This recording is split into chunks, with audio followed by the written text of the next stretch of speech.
pembelajaran, lebih baiknya kita mengecek lingkungan masing-masing. Apakah sudah rapi, sudah bersih dari sampah. Apabila ada sampah di dalam mejanya bisa dibuang ya ke depan, ke tong sampah. Ya, boleh saya pimpin berdoa? Bersikap siap. Sebelum belajar mari kita berdoa. Berdoa dalam hati mulai. Berdoa selesai. Iya. Alhamdulillah hari ini ibu absen dulu ya. Sandy, Hadir Bu. Farhan, Cynthia, Riani. Oke, selanjutnya sebelum kita memulai pembelajaran untuk menumbuhkan rasa cinta tanah air, alangkah lebih baiknya kita menyanyikan lagu wajib nasional. Salah satunya boleh dipimpin oleh siapa? Oleh Dewi? Boleh dipimpin ke depan ya?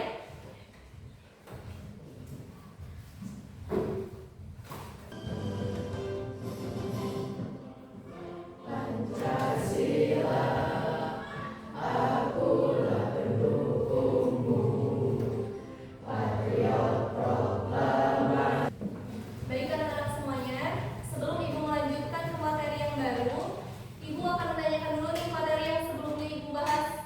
Ada yang bisa? Saya Bu. Boleh. Pembelajaran minggu lalu yaitu istilah Pancasila dan fungsi peranan Pancasila. Ya, betul sekali. Materi minggu lalu itu tentang fungsi Pancasila ya. Jadi Pancasila itu berasal dari bahasa Sanskerta, yaitu panca berarti 5, sila berarti asas atau prinsip. Jadi Pancasila sendiri itu sudah ada pada abad ke-14. Jadi zaman dulu tuh bahasa Pancasila disebut juga sebagai bahasa Pancasila Krama. Nah, larangan dalam buku Situs Soma yaitu Pancasila Krama, Pancasila abad ke-14. Nah, Pancasila sendiri semakin sini semakin berkembang menjadi Pancasila yang memiliki 5 sila tentunya. Yang sila pertama itu apa?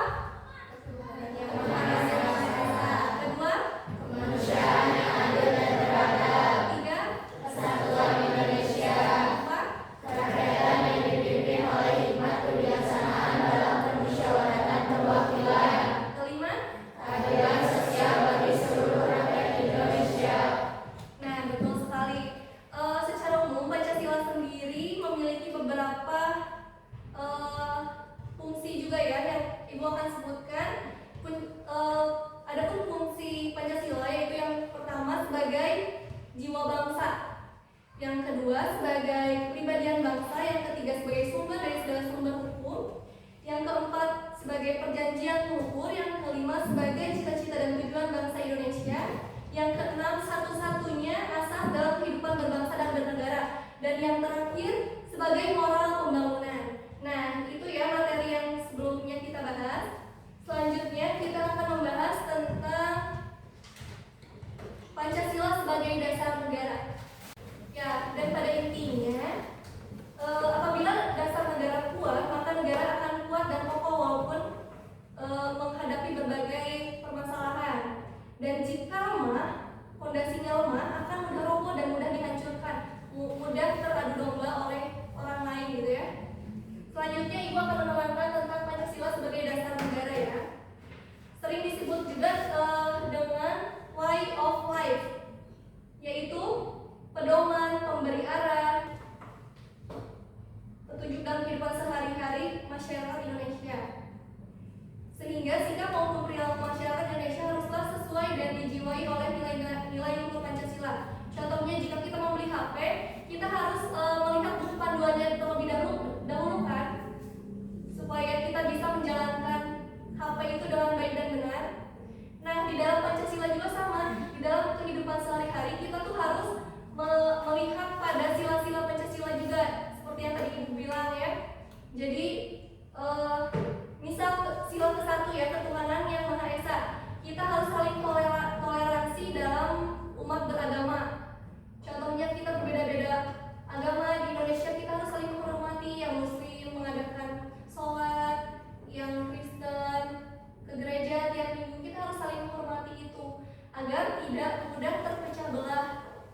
pembelajaran